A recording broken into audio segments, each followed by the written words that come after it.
Andy a bien travaillé cette semaine. Je n'ai pas eu d'échange avec lui.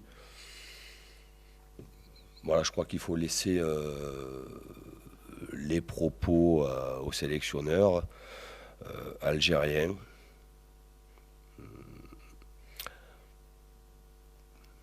Je l'ai connu en tant que joueur, en tant que jeune joueur. C'était un bon footballeur, très excessif déjà, très jeune. Et en prenant de l'âge, ça confirme. Des fois, on s'assagit et des fois, on ne s'assagit pas. Et je l'ai trouvé très excessif hier.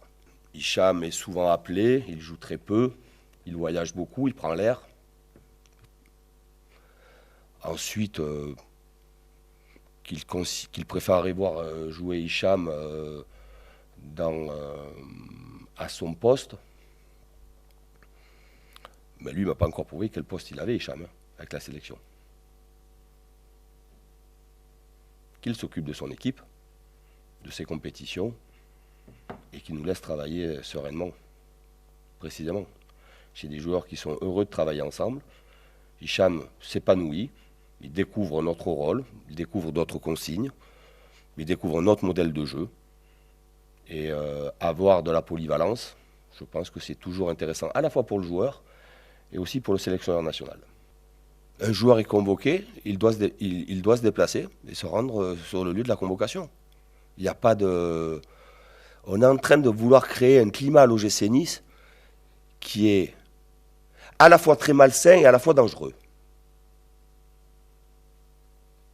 Quand un joueur ne va pas en sélection et qui ne veut plus aller en sélection, qui ne veut pas aller en sélection, et ça m'est arrivé dans d'autres clubs, avec des équipes nationales européennes, il y a un échange entre le sélectionneur et le joueur.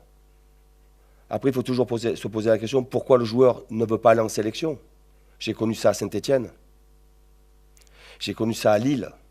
Après, il y a un échange sélectionneur-joueur.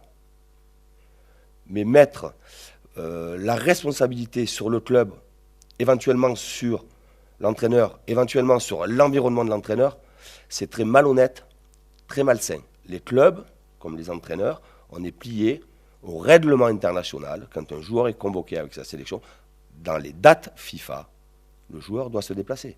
Si le joueur ne veut pas se déplacer, il s'arrange directement, il parle directement avec le sélectionneur, et après c'est au sélectionneur de prendre la décision. Mais c'est trop facile de dire, et c'est très dangereux de dire que l'OGC Nice ne veut pas envoyer ses joueurs à la CAN ou avec les sélections africaines. S'il y a bien un championnat,